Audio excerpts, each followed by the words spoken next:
There's quite a few things I should have done differently when coming to Japan, like in terms of quality of life. Like for example, I can't sit a whole year on these damn kitchen chairs. They have no back support and they're rugged, but they're not meant for sitting all day. So I spent some extra money and got an actual computer chair. The only problem is, it's kind of shit. I got the cheapest I could get and surprise, surprise, it's not good. Anytime I sit now, it creaks. It's so annoying. Plus the padding on the bottom is pretty garbage and everything about this is garbage. It's just better than this, but it's not good. If I could go back here, I would have definitely gotten a better chair. Some other regrets are not getting a Suica card faster, because for the first month here, I can't believe I did it, but I bought tickets for everywhere I wanted to go. And if you're in Japan, definitely get a Suica card. Do not keep buying tickets. It's so slow. You could just go through, tap it, you're done. Buying tickets is actually insane. I'm not getting any kitchen cabin shelves because the main issue was, if we buy it, how are we gonna get rid of it? But looking back on this, it's an absolute waste of space. Everything's on the bottom here, and this whole space is just unused. Or not getting a UPS, because I thought this apartment was new, there's not going to be any electricity troubles, but we had electricity go out 3 times, and one of those times I was in the middle of copying files, so I literally corrupted them and lost like half a day of footage. And then another mistake was actually getting a UPS, which if you didn't know, UPS means uninterrupted power source, I think. So you plug in your PC or monitor, and if the power cuts out, you have like 5 more minutes to like finish all your stuff before this runs out of battery. But yeah, for some reason, every half an hour, it spins up like crazy, like fans go max speed, even though it shouldn't, because I'm not using it, and it's not even hot. Though there were some things that I did fix which really helped with the quality of life, and I'm glad I did it. Like changing out the dish drying rack. Look, this goes from one end to another. It's good, it's nice, it's solid. What the hell is this? How did they allow this to come with the apartment? It doesn't reach. It almost fell in, it was unusable. Or since back in Estonia, I used to have ergonomic pillow, which cost quite a pretty penny. Instead of sleeping on the IKEA pillows that they have here, which were, my God, how is this place so expensive? But they use like the cheapest things ever. I spent like, I think $30-40 on a ergonomic pillow again. It's not the greatest, but it's definitely better than the IKEA pillow. And I guess in the long run, like $40 for one whole year, definitely worth it. Okay, so I've covered stuff that I should have fixed, stuff that I did fix, and now for the ugly. Stuff that I couldn't fix and still can't, like the internet situation. I still have to use this. My internet here is piss poor, and there's no way to fix it other than actually moving places. Also, this is outside because outside is better upload speeds. Don't question it. That's just how it works. Except when I need to download, then I have to bring it back inside. It's weird, but I guess I'm used to living with it now. And it's not like the speeds are negligible. Like, I do have to take this outside and put it back inside like a goddamn dog on a daily basis to normally do my work. The fix for that, which the place did offer, was to move. Just get the fuck out.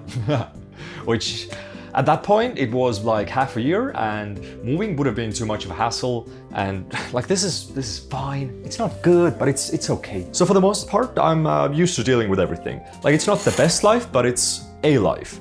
And there's just one thing that I've kind of been meaning to change, but it's hard, because dealing with big stuff is very difficult if we want to live here in a year. Until I started a vlog quite recently, where the topic was sponsorships. The idea was because, you know, I'm kind of a small YouTube channel now. It might be interesting for you as the viewer to know how much YouTubers get paid for sponsorships, or like what type of sponsorship they get and the deals around it, and just managing sponsors, I guess. My idea was that somebody my size would earn around $500 per ad, which is like a 69 second ad, mid-roll, somewhere in the video, which for the most part turned out to be true. I got offers between the range of 300 to 600. Since I didn't really want to take anybody on, I really highballed everybody by saying I want $1,500. Like, that's my minimum budget, which I never expected to get. So there was like one sponsor who kind of liked me playing hardball, I think, because they didn't want to give me $1,500. Of course, who would? They were like 600. I said, no, I don't want to do it. They were like 1,000. I was like, no, I don't want to do it. And at the end, they were like 1,500, and I had to be like, oh, sorry, actually, I don't like the product, because I looked into it. They sell glasses, but they sell cheap garbage glasses, which I don't want to promote. They are like AliExpress, the bottom barrel. Didn't seem that great. And then there were other ones who wanted to lower my price, and of course ones that seemed like outright scams. They had a person's name in the header, they had a different name in the Gmail, and some of them had a completely different name at the bottom of the email, which is like, oh my god. So after like half a month, I stopped actually responding or interacting with them because I felt like the more I talked to them or inquired, the more of those scammers start popping up, and I didn't want to click on them. Some of them were like just saying like, oh, please, if you want money, enter this Google AdSense, fill this Google AdSense inquiry or something with your actual details. I'm like, bro, what the fuck? But one of them did hit a sweet spot, a flexi spot, if you will. The idea was I wasn't ever gonna accept any sponsor because I just didn't want to. I just wanted to see what's up there. Until one of the biggest issues was that the babysitter didn't really have a table. Like, I have a table here. It's a garbage table, my table. Again, enough room for 3 monitors. It's just that these are separate things. Like, look at this. It moves.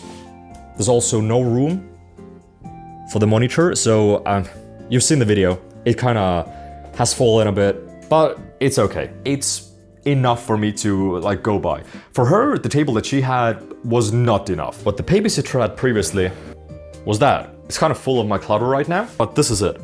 Like, again, it's a table, it's manageable, but it's not meant to be sat at. Like, there's barely any space for the feet. It's not the largest. So yeah, a hand for scale. I think since the sponsorship is void right now, I can tell you the numbers, because originally I couldn't.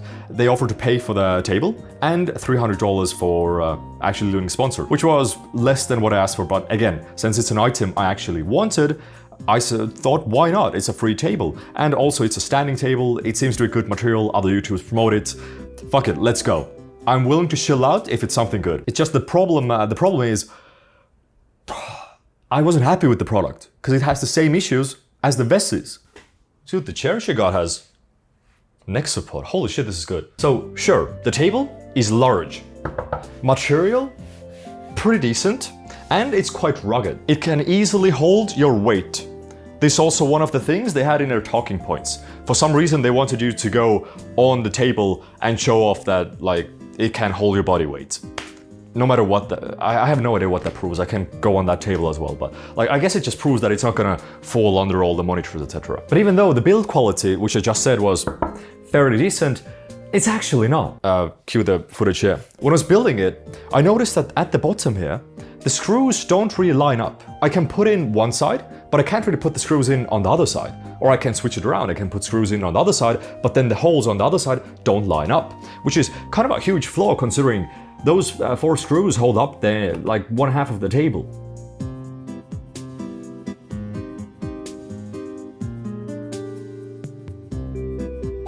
To be clear, I know this is an actual issue. I could return it, get a new one, but we're staying here for 3 more months. I don't want to deal with the entire thing again. It's not worth it. Plus, there's 2 other big things that I really don't like about the table. Like the fact that I got one with extra shelf space. So if you buy it originally, oh, hello chat. So if you buy it originally, you just get the table, the legs and the table. But I wanted extra shelf space. So these 2 things, because she likes to scrapbook, she's really fond of it. And there's like, she wants to put stuff away. She just doesn't want a flat table. But the quality of this is worse than the stuff you find at IKEA. This feels cheap. This is like the cheapest thing you could find. Putting it together, I was actually shocked. I was shooketh. This is moving. Look at this. It's just holding itself under its own weight.